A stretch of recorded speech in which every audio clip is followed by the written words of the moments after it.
Tuhan firman-Mu ajaib, kekal meski gunung menghilang. Tiada huruf yang gagal, tak terpatahkan siasat. Hidup seperti-Mu ya Allah, lebih dari emas. Aku bersaksi kitab-Mu, kitab yang suci. Mendengarkan firman-Mu, hibur hati yang luka. Terangilah langkahku kemanapun ku pergi. Biarkanlah firman-Mu berkuasa atasku. Ubahkanku, bebaskanku, ku mau menyenangkan-Mu. Salam jumpa pemirsa terkasih, saya menyambut Anda sekalian dimanapun Anda berada.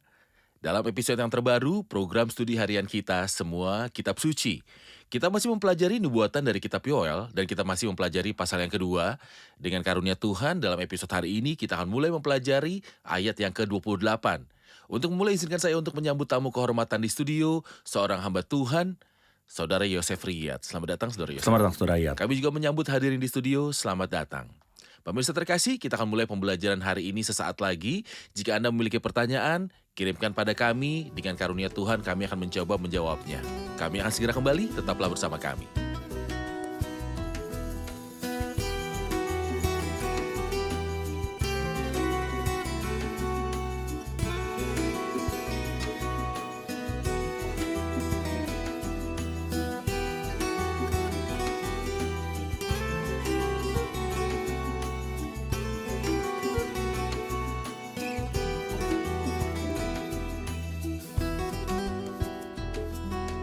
Berjumpa lagi, Saudara Yosef. Selamat datang. Saya merasa sangat terhormat bisa bersama Anda untuk mempelajari bersama firman Tuhan.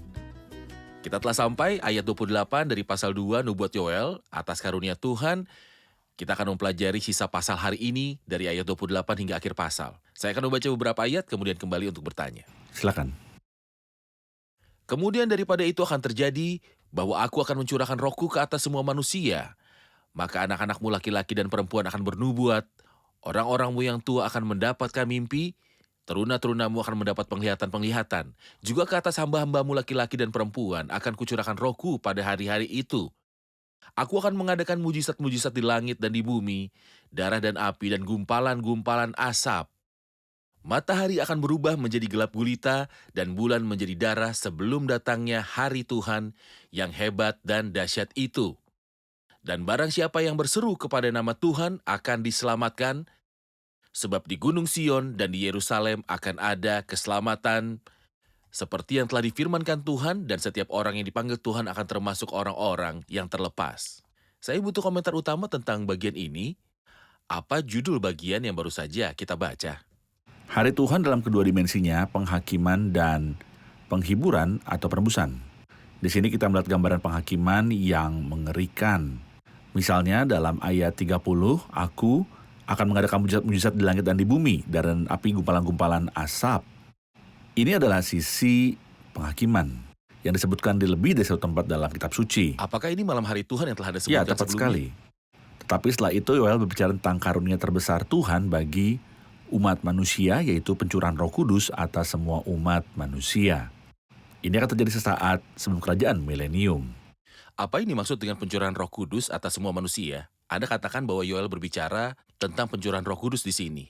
Apakah itu terjadi? Atau akankah itu terjadi di masa depan? Apakah itu digenapi atau akan digenapi?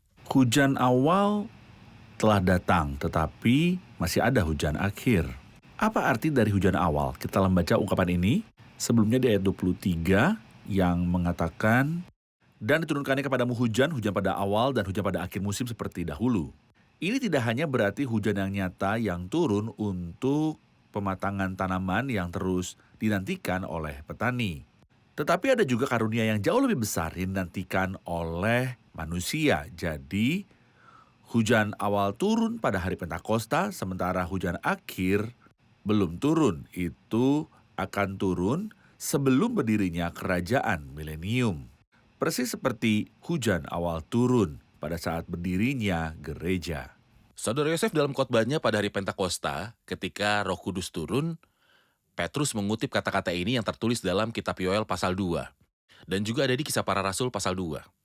Banyak pemirsa mungkin pernah mendengar orang mengatakan bahwa apa yang terjadi pada hari Pentakosta adalah penggenapan nubuat yang ada dalam Yoel pasal 2.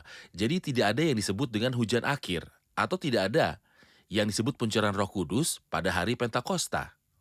Apakah yang terjadi pada hari Pentakosta sesuai dengan nubuat Yoel pasal 2? Ini pertanyaan yang bagus. Hal ini membawa kita pada poin yang sangat penting, yaitu inspirasi literal. Mari kita pertimbangkan apa yang dikatakan dalam Kisah Para Rasul 2 ayat 16. Tetapi itulah yang difirmankan Allah dengan perantaraan Nabi Yoel. Biasanya ketika sebuah nubuat digenapi, Alkitab berkata hal itu terjadi Ya. supaya genaplah firman yang disampaikan oleh para nabi. Benar. Namun Petrus tidak mengatakannya. Ia berkata, tapi itulah yang difirmankan Allah dengan perantaraan Nabi Yoel. Dan kata lain adalah hal-hal yang sama yang dibicarakan oleh Nabi Yoel di Oke. pasal 2. Jadi ini perbedaan pertama antara kedua teks tersebut. Ya. Baik. Petrus tidak berkata hal itu terjadi supaya genaplah firman yang disampaikan, tapi itulah yang difirmankan. Poin kedua adalah pada hari Pentakosta, Roh Kudus tidak dicurahkan kepada semua manusia. Roh Kudus hanya dicurahkan kepada 120 orang. Ya. Jadi ke 120 orang ini tidak semuanya manusia. Ada banyak orang yang hadir, tapi Roh Kudus tidak turun ke atas mereka semua.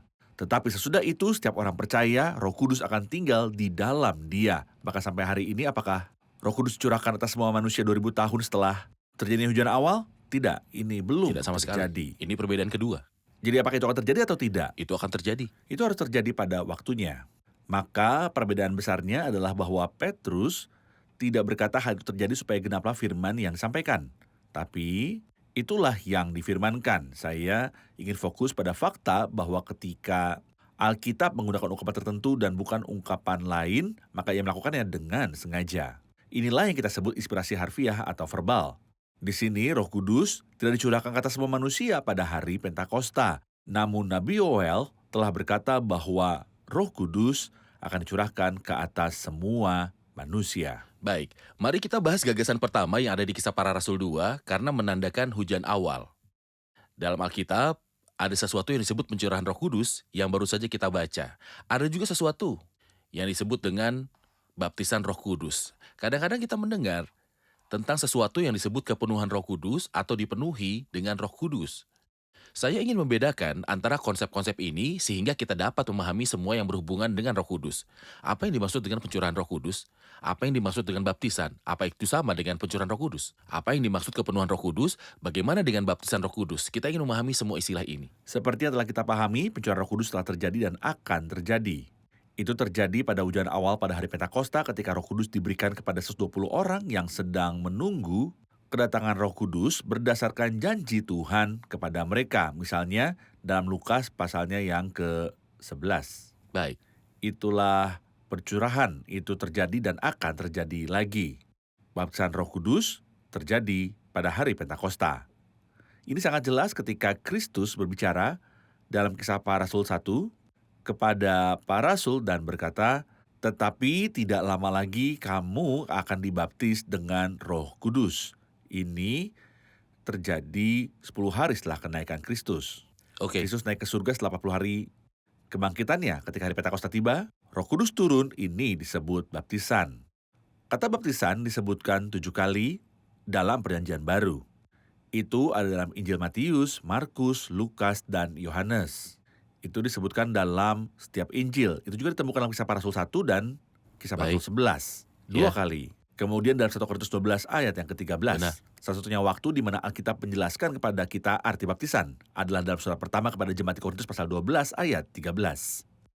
Firman berkata, sebab satu roh kita semua telah dibaptis. Perhatikan bahwa orang-orang percaya di Korintus bukanlah orang-orang percaya kelas pertama. Secara moral, mereka tidak. Tidak disiplinkan dengan baik, menggunakan bahasa Rasul Paulus, dan aku saudara pada waktu itu tidak dapat bicara dengan kamu seperti dengan manusia rohani, tapi hanya dengan manusia duniawi yang belum dewasa dalam Kristus. Bayi-bayi dalam Kristus itu, manusia duniawi itu, karena mereka adalah orang-orang percaya sejati. Paulus menambahkan dengan mengatakan, sebab dalam satu roh kita semua telah dibaptis menjadi satu tubuh dan kita semua diberi minum dari satu roh. Jadi baptisan adalah pembentukan Sebenarnya tubuh ini Kristus. adalah hak istimewa, bukan tanggung jawab. Ya, inilah hak istimewa bukan tanggung jawab. Kita sama sekali tidak baca di Alkitab bahwa seorang mencari baptisan. Tidak ada yang seperti itu di dalam kitab suci. Tetapi ketika kamu percaya, Anda dimateraikan. dimateraikan. Iya. Kita bergabung dalam baptisan roh yang sudah terjadi. Jika baptisan adalah pembentukan tubuh Kristus, maka tubuh Kristus dibentuk pada hari Pentakosta. Hari ini tubuh itu bertumbuh. Persis seperti dalam tubuh saya ada sesal yang mati dan yang lain yang lahir. Tetapi saya adalah orang yang sama yang lahir bertahun-tahun yang lalu. Jadi saya lahir dan tubuh saya terbentuk. Namun setelah itu ada sesal yang mati dan yang lain yang lahir. Ini persis seperti apa yang terjadi di gereja. Ada orang percaya yang mati dan pergi ke surga, dan ada orang percaya Dan yang lahir dari bergabung. Tuhan dan bergabung dengan tubuh Kristus. Tapi apakah ada baptisan lain? Hanya satu baptisan. Hanya satu baptisan. Baik, Betul. baptisan adalah turunnya Roh Kudus pada hari Pentakosta Untuk pembentukan tubuh Kristus. untuk mengumpulkan orang terpercaya yang terpisah dan membentuk mereka menjadi satu kesatuan yang disebut tubuh Kristus yang menghubungkan mereka dengan kepala di surga. Luar biasa. Itu pada hari Pentakosta. Itu terjadi pada hari Pentakosta. Selama 2000 tahun dan sampai sekarang, siapapun yang percaya kepada Kristus ditambahkan dalam tubuh ini. Tepat. Baik. Seseorang memberikan perbandingan yang bagus dengan mengatakan bahwa masalahnya seperti membangun gedung baru. Saya beri perusahaan listrik untuk minta mereka menyediakan listrik untuk gedung itu. Namun setelah itu, setiap kali saya ingin menambahkan bohlam atau lampu dimanapun di dalam gedung, saya tidak akan pergi lagi ke perusahaan listrik karena saya sudah punya listrik. Arus listrik sudah ada di gedung, Ada di gedung. jadi saya Bisa menambahkan mesin listrik Baik. apapun yang saya inginkan. Itu terjadi pada hari Pentakosta, Roh Kudus turun, dan setiap orang percaya terhubung dengannya. Oke, jadi kita tahu pencurahan Roh Kudus dilakukan oleh Tuhan. Dia mencurahkan Roh Kudus pada hari Pentakosta. Baptisan Roh Kudus mengumpulkan orang-orang percaya yang terpisah dan menjadikan mereka satu kesatuan pada hari Pentakosta. Sepanjang sejarah dari hari Pentakosta sampai sekarang, siapapun yang menerima Kristus bergabung dengan kesatuan ini. Luar biasa. Sebenarnya ini adalah hak istimewa. Saya tidak melakukan apapun tentang Tepat. hal itu kecuali percaya pada Kristus. Bagaimana Tepat dengan sekali. dipenuhi Roh Kudus? Dipenuhi dengan Roh Kudus adalah sebuah tanggung jawab. Baptisan bukan tanggung jawab, tapi dipenuhi Roh Kudus adalah tanggung jawab. Itu sebabnya Paulus berkata dalam Efesus 5 ayat 18, dan janganlah kamu mabuk oleh anggur, karena anggur menimbulkan hawa nafsu, tapi hendaklah kamu penuh dengan roh. Dipenuhi Roh Kudus. Atau dalam terjemahan yang lebih tepat, tetapi hendaknya kamu penuh dengan roh. Yang berarti bahwa ini seharusnya menjadi keadaan orang tersebut ketika ia diangkat dalam Kristus. Keadaannya seharusnya dipenuhi dengan Roh Kudus. Jika saya diangkat dalam diri saya sendiri, saya akan dipenuhi dengan ego dan dengan dunia, dan karenanya saya akan menjadi orang duniawi. Tapi jika saya berpusat di sekitar Kristus, semua pikiran saya ada di dalam tentang Dia, maka saya akan dipenuhi dengan Roh Kudus. Karena Kristus telah berkata bahwa ketika Roh Kudus datang dari surga, Ia akan memuliakan aku, sebab Ia akan beritakan kepadamu apa yang diterimanya daripadaku. Orang percaya yang selalu disibukkan dengan urusan Tuhan adalah orang percaya yang dipenuhi dengan Roh Kudus, dan ini adalah tanggung jawab kita. Dapatkah saya bernyanyi di saat ini di era Kristen kita? Saat lagu-lagu di mana saya mencari lebih banyak pencurahan roh. Lagu-lagu seperti curahkan rohmu kepada kami lagi. Atau kami ingin rohmu dicurahkan di antara kami. Tidak, saya sudah menerima Roh Kudus. Setelah saya percaya, Roh Kudus tinggal di dalam saya. Kita harus memikirkan Dia, bukan hanya berdoa. Saya akan mengklarifikasi kata-kata ini agar tidak ada yang merasa takut. Kita harus peduli dengan dipenuhi dengan Roh Kudus, namun seseorang mengatakan ungkapan yang bagus. Dia berkata, jika saya berdoa dengan mengatakan, ya Tuhan penuhi saya dengan Roh Kudus, ini berarti bahwa saya dipenuhi dengan diri saya sendiri. Selama saya dipenuhi dengan diri saya sendiri, saya tidak akan pernah dipenuhi. Namun jika saya dipenuhi dengan Kristus dan dalam hal-halnya yang berusaha membuatnya berharga bagi saya akan menemukan bahwa saya telah dipenuhi dengan Roh Kudus tanpa meminta dan bahkan tanpa memperhatikan. Ini mengingatkan saya pada Musa ketika dia naik gunung dan tinggal selama 40 hari bersama Tuhan. Ketika ia turun, ia tidak menyadari bahwa mukanya bersinar, sehingga tidaklah ia tahu bahwa kulit mukanya bercahaya. Benar. Orang-orang memperhatikan tapi dia tidak memperhatikannya. Saya pikir orang yang dipenuhi dengan Roh Kudus tidak merasakannya, tetapi orang-orang di sekitarnya memperhatikan bahwa dia dipenuhi dengan Roh Kudus. Jadi dipenuhi dengan Roh Kudus berarti saya mempersiapkan hati agar Roh Kudus dapat bekerja dalam diri saya. Saya tidak menerima lebih banyak roh, tetapi roh mengambil lebih banyak.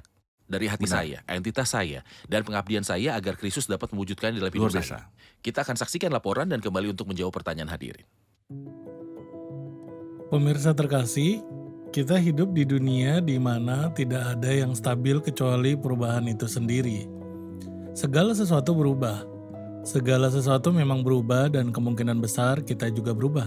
Kita hidup mencari titik yang tidak berubah untuk mencapai kebenaran. Namun, tidak peduli seberapa berubahnya kondisi di sekitar kita, firman Tuhan yang benar tetap menjadi titik yang tidak berubah. Yang merupakan titik di mana kita harus selalu kembali kepadanya. Saya ulangi pemirsa, di dunia dengan kondisi yang berubah-ubah, kita sangat membutuhkan sesuatu atau orang yang tidak berubah untuk bersandar. Jadi, apakah bedanya ini? Dan siapakah orang ini? Benda ini adalah kitab suci, karena di baliknya berdiri pribadi yang tidak berubah. Penulis Alkitab adalah Tuhan sendiri. Ketetapan firman-Nya berasal dari ketetapannya sendiri. Seperti Tuhan tidak berubah, Firman-Nya tidak berubah. Jadi tidak peduli perubahan apapun yang terjadi di sekitar kita. Firman Tuhan yang benar adalah titik yang tidak berubah, yang merupakan titik di mana kita harus selalu kembali kepadanya. Ayat 30 berkata, "Aku akan mengadakan mukjizat di langit dan di bumi, darah dan api dan gumpalan-gumpalan asap." Kita ingin tahu apakah hal ini terjadi secara harfiah? Silakan Saudara Yosef. Dia berbicara tentang pencurahan Roh Kudus dan kita telah mengetahui bahwa ada pencurahan pada hari Pentakosta dan akan ada pencurahan Roh Kudus lagi sesaat sebelum kerajaan 1000 tahun untuk mempersiapkan mereka yang akan kembali untuk menerima berkat 1000 tahun. Namun dari ayat 30, aku akan mengadakan mujizat-mujizat di langit dan di bumi, darah dan api dan gumpalan-gumpalan asap. Ada kata-kata menghakimi yang sangat keras. Mohon penjelasan. Jadi kata-kata ini ditemukan di lebih dari satu tempat dalam firman Tuhan. Misalnya, kata-kata itu ada di Yesaya 13 dan Matius 24. Saya akan bacakan apa yang dikatakan dalam Yesaya 13 ayat 10. Sebab bintang-bintang dan gugusan-gugusannya di langit tidak akan memancarkan cahayanya, matahari akan menjadi gelap pada waktu terbit dan bulan tidak akan memancarkan sinarnya. Kita juga membaca tentang hari Tuhan di ayat yang ke-9, sesungguhnya hari Tuhan datang. Dan lagi di ayat 6, merataplah sebab hari Tuhan sudah dekat. Jadi kita membaca tentang hari Tuhan dalam Yesaya 13 ayat 6 dan ayat 9. Setelah itu kita membaca tentang keajaiban matahari, bulan, dan bintang-bintang. Kita menemukan tema yang sama dalam Injil Matius. Pasal yang ke-24 ketika Kristus berbicara tentang hari ini. Matius 24 ayatnya yang ke-29 berkata, segera sesudah siksaan pada masa itu matahari akan menjadi gelap dan bulan tidak bercahaya. Dan bintang-bintang akan berjatuhan dari langit, dan kuasa-kuasa langit akan guncang. Apakah ini akan terjadi secara harfiah atau hanya kiasan? Secara pribadi, saya pikir kita dapat menerapkan keduanya. Matahari, bulan, dan bintang memberitahu kita tentang para penguasa. Penguasa tertinggi dan penguasa yang lebih rendah. Kerajaan. Mereka akan kehilangan cahaya yang merupakan otoritas mereka. Otoritas ilahi akan kehilangan gengsi dan martabat mereka. Akan terjadi kekacauan yang mengerikan. Laut dan samudra akan bergemuruh. Orang akan mati ketakutan karena kecemasan berhubung dengan segala apa yang menimpa bumi ini, sebab kuasa-kuasa langit akan guncang. Tidak akan ada rasa hormat bagi siapapun. Ini akan seperti hari-hari revolusi. Dalam setiap revolusi, Kekacauan merajalela. kekacauan. Siapapun yang ingin melakukan apapun dapat melakukannya. Setelah pengangkatan gereja, kekacauan ini akan terjadi. Setelah gereja diangkat dari bumi. Tepat. Baik. Namun saya tidak mengecualikan terjadinya hal-hal yang harfiah juga. Karena kita ingat misalnya pada hari kelahiran Kristus ada tanda besar cahaya Tuhan menerangi malam. Sekali lagi pada hari ketika Kristus disalibkan terjadi kegelapan selama 3 jam. Jadi sama sekali tidak ada penghalang bahwa pada hari penampakan Kristus dan sehubungan dengan penampakannya akan terjadi tanda tanda astronomi. Halnya tak akan terjadi. Fenomena astronomi mungkin saja terjadi. Baik. Izinkan saya kembali ke belakang sekali lagi, 2 ayat sebelum bagian ini. Kita harus melakukannya. Saya membayangkan sebuah adegan di mana 2 orang percaya bertemu, salah satu dari mereka bertanya kepada yang lain, apakah Roh Kudus tinggal dalam dirinya? Dan yang terakhir menjawab, ya. Kemudian yang pertama bertanya lagi, apakah temannya melihat mimpi atau apakah dia bernubuat? Dan yang terakhir bertanya di mana mimpi yang disebutkan dalam Alkitab. Yang pertama meyakinkannya bahwa ini ada di Yoel pasal 2, kemudian daripada itu akan terjadi bahwa aku akan mencurahkan rohku ke atas semua manusia. Dan seterusnya yang dikatakan dalam ayat ini. Jadi tambahan pertama, jika kamu tidak bernubuat, bermimpi-mimpi, atau melihat penglihatan, maka ada masalah. Kamu tidak punya Roh Kudus atau kamu belum dibaptis oleh Roh Kudus. Kamu harus meminta Tuhan mengubah situasimu. Saya memberitahu Anda apa yang saya lihat dan dengar, ide-ide seperti itu tersebar luas di banyak wilayah Kristen. Mohon koreksi ini untuk kami berdasar apa yang dikatakan Alkitab. Kita telah memahami bahwa ini belum terjadi. Orang-orang bersikap tidak adil kepada Petrus. Ketika mereka mengklaim bahwa perkataan tentang anak laki-laki dan perempuan yang bernubuat dan orang tua yang bermimpi telah terjadi, Petrus tidak mengatakannya. Ini akan digenapi di masa depan dan saya telah menyebutkan bukti penting untuk ini. Yang dikatakan Yoel, di sini aku akan mencurahkan rohku ke atas semua manusia. Saya akan berikan komentar tentang ayat ini. Aku akan mencurahkan rohku ke atas semua manusia. Bagaimana Allah mencurahkan Roh Kudus ke atas semua manusia? Bagaimana ini bisa terjadi? Bagaimana Allah mencurahkan rohnya ke atas semua manusia? Kita perlu memahami Matius 13 untuk mengetahui caranya. Ya. Sebelum mencurahkan rohnya ke atas semua manusia, ia akan mengutus Malaikat-malaikatnya dan mereka akan mengumpulkan semua orang yang menyesatkan dan orang yang melakukan pelanggaran hukum dari kerajaannya, dan akan melemparkan mereka ke dalam dapur api. Suatu saat akan tiba dan saat ini belum tiba, tetapi pada saat ini tidak akan ada orang yang tidak percaya di dunia. Semua orang yang akan hadir di dunia akan menjadi orang percaya. Itulah mengapa kemudian daripada itu akan terjadi bahwa aku akan mencurahkan rohku ke atas semua manusia. Setelah mencurahkan rohnya pada semua manusia, hasilnya akan menjadi maka anakmu laki-laki dan perempuan akan bernubuat. Ya. Orang-orangmu yang tua akan mendapatkan mimpi. Saya ingin mengatakan bahwa keinginan Musa yang disebutkan di dalam kitab Bilangan pasal 11 ayat yang ke-29 akhirnya akan menjadi kenyataan. Apa keinginan Musa ketika Eldad dan Medad bernubuat di perkemahan? Yosua meminta Musa melarang mereka. Musa berkata kepadanya, apakah engkau begitu giat mendukung diriku? Kalau Ya. seluruh umat Tuhan menjadi nabi oleh karena Tuhan memberi rohnya hinggap kepada mereka. Keinginan ini akan menjadi kenyataan di sini. Di Yoel pasal 2 ayat 28, selama era sebelum kerajaan 1000 tahun. Roh akan dicurahkan ke atas semua manusia, dan anak laki-laki dan perempuan akan bernubuat. Juga ke atas hamba-hambamu laki-laki dan perempuan akan kucurahkan rohku pada hari itu. Roh Kudus akan dicurahkan tidak hanya pada orang-orang kelas atas, tetapi pada semua orang, kaya dan miskin, juga ke atas hamba-hambamu laki-laki dan perempuan. Akan kucurahkan rohku pada hari-hari itu. Jadi pencurahan ini belum terjadi. Lalu mengapa kita meminta mimpi dan penglihatan sementara semua kejadian itu menunggu untuk digenapi di masa depan? Di mana kita menemukan dalam firman Tuhan apa yang mendorong kita untuk bermimpi, dan jika kita tidak bermimpi, maka kita belum menerima Roh Kudus? Baik. Saya ingin Anda menjelaskan kepada kami arti baptisan sebelum menyelesaikan pernyataan terakhir dalam pasal ini. Ketika baptisan Roh Kudus disebutkan di beberapa tempat, itu disebutkan dalam kaitannya dengan baptisan roh dan api. Kita ingin tahu arti baptisan Roh Kudus dan api. Kepada siapa api ditujukan? Kepada siapa Roh Kudus ditujukan? Apakah mereka ditujukan kepada orang yang sama? Seperti yang telah saya katakan beberapa waktu lalu, baptisan Roh Kudus disebutkan di 7 tempat dalam firman Tuhan. Dari ketujuh tempat tersebut, baptisan api hanya disebutkan di 2 tempat, yaitu Matius pasal 3 dan Lukas pasal 3. Namun, di Markus 1, Yohanes 1, Kisah Para Rasul 1, Kisah Para Rasul 11, dan 1 Korintus 13, baptisan api tidak disebutkan, tetapi hanya baptisan Roh Kudus. Oke. Mengapa disebutkan di Matius 3 dan Lukas 3? Karena ia berbicara kepada sekelompok orang percaya dan orang tidak percaya. Bagaimana dengan orang percaya? Tetapi tidak lama lagi kamu akan dibaptis dengan Roh Kudus. Bagaimana dengan mereka yang menolak Kristus? Bagaimana dengan orang yang tidak percaya? Ada baptisan lain yang disebut baptisan api. Saya pikir bangsa yang tidak bertobat akan menjalani baptisan api ini, sehingga orang percaya yang saleh akan keluar dari bangsa ini. Pada saat kesengsaraan, bangsa itu akan menjalani baptisan api, namun bangsa itu tidak akan tinggal di sana selamanya, karena bangsa itu akan terus menerima berkat.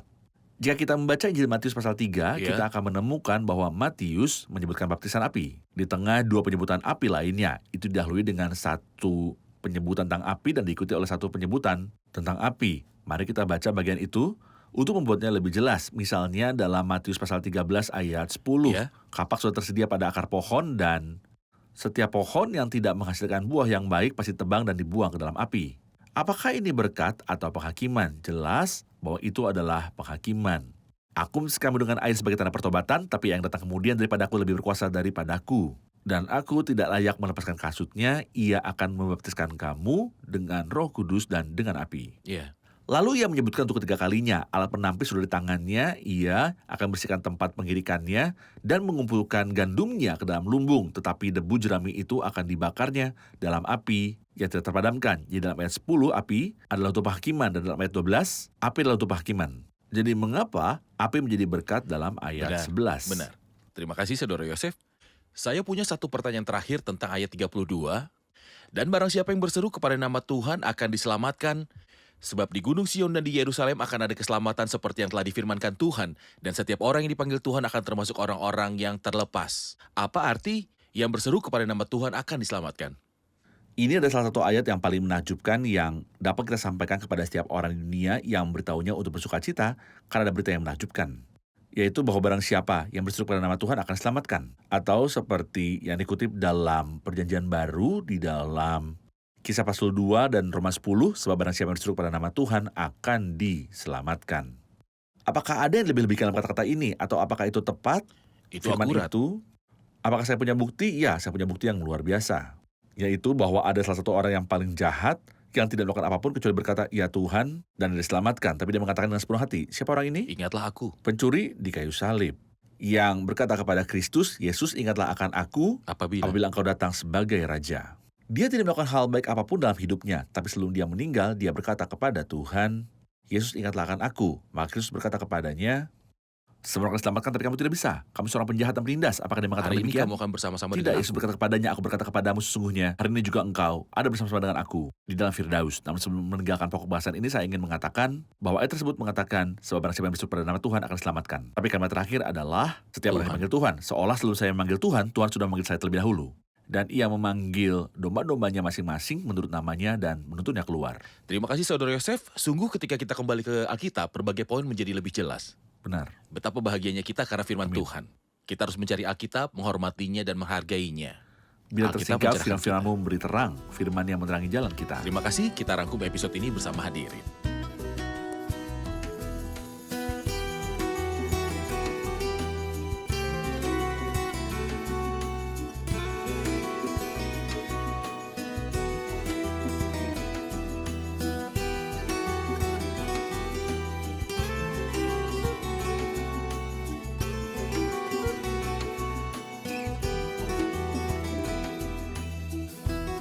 Halo semua. Saya ingin bertanya apakah pencurahan Roh Kudus dalam ayat 28 terjadi atau akan terjadi di masa mendatang? Periode mana yang dibicarakan mengenai pencurahan Roh Kudus? Pencurahan Roh Kudus terjadi sebagian pada hari Pentakosta. Rasul Petrus berkata, "Tetapi itulah yang difirmankan Allah dengan perantaraan Nabi Yoel. Namun pencurahan Roh Kudus yang lengkap akan terjadi sebelum kerajaan 1000 tahun. Itu akan terjadi pada waktunya. Dan inilah penggenapan penuh dari pencurahan Roh Kudus Pada semua manusia. Baik, bagaimana Saudara Yosef? Hebat. Baik. Hebat. Kita telah tahu bahwa baptisan Roh Kudus adalah hak istimewa bagi semua orang percaya. Kita tidak melakukan apapun untuk memperolehnya kecuali percaya. Kemudian Roh Kudus tinggal dalam kita dan kita ikut baptisan. Tapi, apa artinya dipenuhi dengan Roh Kudus? Kita telah mengetahui bahwa dipenuhi dengan Roh Kudus adalah satu tanggung jawab. Itu terjadi ketika seseorang percaya menjadi sibuk dengan Tuhan dan lebih mementingkan urusan Tuhan daripada dirinya sendiri. Dia tidak memperhatikan dirinya sendiri. Kita juga telah memahami bahwa dipenuhi dengan Roh Kudus bukan berarti menerima lebih banyak Roh Kudus, tetapi Roh Kudus mengambil lebih banyak dari saya. Luar biasa. Saudara Yosef? Sempurna. Baik, terima kasih semua. Terima kasih Saudara Yosef. Tuhan Sama-sama. memberkati. Pemirsa terkasih, saya ingin menyampaikan kabar baik ini kepada Anda sebagai penutup episode ini. Kabar baik ini berkata, sebab barang siapa yang berseru kepada nama Tuhan akan diselamatkan. Sebab barang siapa yang berseru kepada nama Tuhan akan diselamatkan. Tidak ada keselamatan lain di luar Kristus. Dan tidak ada keselamatan di dalam siapapun juga. Tidak ada keselamatan di luar nama Yesus Kristus yang datang untuk menyelamatkan. Pemirsa terkasih, kita sekarang berada dalam masa kasih karunia. Dan di masa keselamatan. Dan saat Anda mendengarkan program ini sekarang, Anda memperhatikan saya. Karena Anda masih hidup. Dan karena Kristus belum datang ke dunia untuk kedua kali. Jadi inilah saatnya Anda menerima keselamatan dan penerimaan. Anda dapat memanggil nama Tuhan, Anda dapat meminta Tuhan, Anda dapat memanggil nama Tuhan. Anda dapat mengetuk pintu dan Anda dapat berlari kepada Tuhan. Lakukan apapun yang Anda inginkan, tetapi pergilah kepada Tuhan. Pergilah kepada Tuhan dan pegang teguh nama Tuhan dan katakan padanya bahwa Dialah satu-satunya yang memiliki keselamatan. Menyelamatkan Anda dari kejahatan Anda, dari dosa Anda, dari keadaan kotor Anda. Dan barang siapa yang berseru kepada nama Tuhan akan diselamatkan. Pemirsa terkasih, sampai jumpa di episode selanjutnya. Kiranya Tuhan besertamu.